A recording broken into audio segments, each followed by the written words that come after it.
Salut à toi cher ami, cette vidéo ayant été tournée il y a fort longtemps, il est tout à fait normal que tu trouves la qualité du son un peu merdique, parce que je n'avais pas encore de micro à l'époque. Sinon, j'espère que tu vas apprécier cette vidéo, gros bisous à toi, cordialement, Alex. Salut toi qui regardes cette vidéo, j'espère que tu vas bien et que tu vas aimer cette vidéo en avance, parce que je vais partir rapidement, je suis une intro très rapide, faut que j'aille voir le film Coexister au cinéma et je suis déjà en retard. Donc je préviens, on y va tout de suite et on se retrouve tout à l'heure pour la deuxième partie de la vidéo. Tchuss.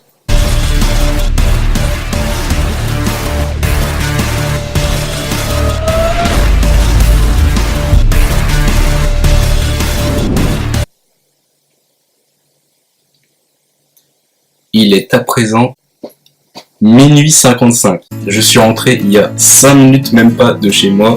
Je pose mon corps, je suis encore en sueur. C'est dégueulasse. Comment dire à quel point je suis dégoûté de ce que je viens de voir. Comme vous le savez, j'ai été voir Coexister, un film de Fabrice Eboué. Dès le départ, j'aurais dû savoir, j'aurais dû me dire, mec, c'est un film de Fabrice Eboué, on va pas le voir. Non mais ça va, Fabrice Eboué il a pas fait que de la merde non plus. 20 € tu vas rejeter. Ok, pas de soucis. Bref, j'ai perdu 20 €. Donc j'ai pris une place de cinéma où le film commençait à 21h45. Je suis revenu chez moi à 12h55 et je regrette. Et du coup vous allez me dire, mais pourquoi tu regrettes Pour tout le film en fait. Donc comme ma première ciné-critique, je vais encore faire la note sur 5 avec mes 4 critères. Donc tout d'abord l'histoire, il n'y a pas d'histoire. Non mais comment dire, si il y a une histoire bien évidemment. Mais l'histoire, comment dire, ça aurait pu être bien si c'était une comédie un peu plus plate en fait. Même ça aurait été juste pas un film documentaire non plus, mais un film plutôt normal. Voilà, un film basique.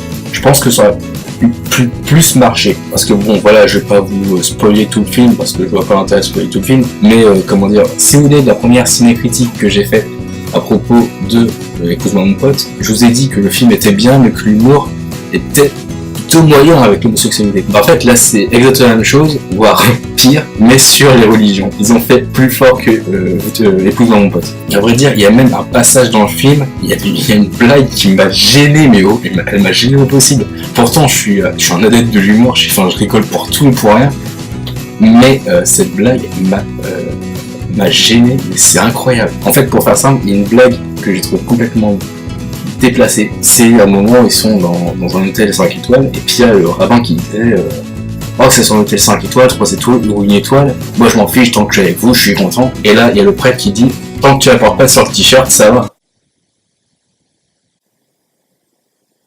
C'est gênant, on est d'accord. Surtout, je sais pas, il y a pas si longtemps que ça, il y a Simone Veil qui est morte. Je sais pas, réfléchir 2 minutes. Je sais pas, à la limite, ça a été une blague un peu moins poussée, j'aurais plus ri. Mais là, non, elle m'a gêné au possible. Surtout que là, il y a pas si longtemps que ça, il y a Simone Veil qui est morte, qui a été déportée à Auschwitz, donc qui a dû porter l'étoile jaune. Je vais pas dire, ils auraient pas dû annuler le film, non. Mais ils auraient pu le reporter à plus tard, genre 5 mois, un truc comme ça. Mais là, non, c'est beaucoup trop récent, c'est pas possible. Non, j'ai vraiment été gêné. Et franchement, c'est pour ça que l'histoire, je vais mettre juste un 2, parce que je peux pas mettre plus, c'est pas possible. Donc ensuite, les personnages, le jeu d'acteur, on va dire, comment dire, j'ai pas trop de soucis à propos de ça, vraiment, même Audrey Lamy, je trouve qu'il n'y a pas de soucis à propos de ça. Non, je trouvais qu'elle jouait bien. L'acteur qui joue prêtre, j'ai oublié, qui joue bien aussi. Le rabbin sous cocaïne, il est excellent, magnifique. Donc non, franchement, au niveau du jeu d'acteur, non, j'ai trop rien à dire. À part peut-être Fabrice Eboué qui n'arrive pas à faire la colère, il a du mal. je sais pas comment il fait pour faire la colère, mais non, il a du mal. Donc non, là... je vais pas mettre un 5 parce qu'il y a Fabrice Eboué qui nique tout, mais je vais mettre un petit 4. Hein. Ensuite, je vais parler de la qualité visuelle et sonore. Alors, qualité visuelle, j'ai trop rien à dire. Non, c'est plutôt correct, j'ai rien à dire. Et qualité sonore, alors c'est bizarre, parce que au niveau des musiques, quand les 3 chantaient, franchement, rien à dire, les musiques étaient nickel, au niveau du son, il n'y a rien à dire. Mais par contre, quand ils parlaient, je trouvais que c'était assez plat. Je trouvais que ça faisait un petit écho, en fait. Et du coup, j'ai trouvé ça assez bizarre. Au début, ça me gênait pas trop, puis au bout d'un moment, ça commençait à me faire mal à la tête, en fait. Donc je pense que c'était peut-être ça. Je pense que je vais mettre un petit 4 aussi. Et ensuite, on passe à la dernière partie pour la critique. On va parler j'ai oublié. On va parler ensuite des sentiments que j'ai pu ressentir. Est-ce que le réalisateur a voulu me donner ces sentiments-là ou non? J'espère que le réalisateur ne voulait pas me donner un sentiment ou l'autre, parce que dans ce cas-là, c'est réussi. Non, il y a peut-être une ou deux scènes que j'ai un petit peu ri, voilà, il y a pas de... C'était assez amusant. Au début du film, je riais bien. Mais quand il y a une blague sur les religions, oh, c'est drôle. Une deuxième blague sur les religions, oh, c'est drôle. Une troisième, quatrième, cinquième. Mais je sais pas, il y a peut-être une vingtaine, une trentaine de blagues sur la religion dans ce film. C'est juste trop. C'est comme Qu'est-ce qu'on a fait au mon Dieu, où je trouvais qu'il y avait énormément de blagues, je vais pas dire racistes, il y avait des blagues sur de l'humour noir en fait.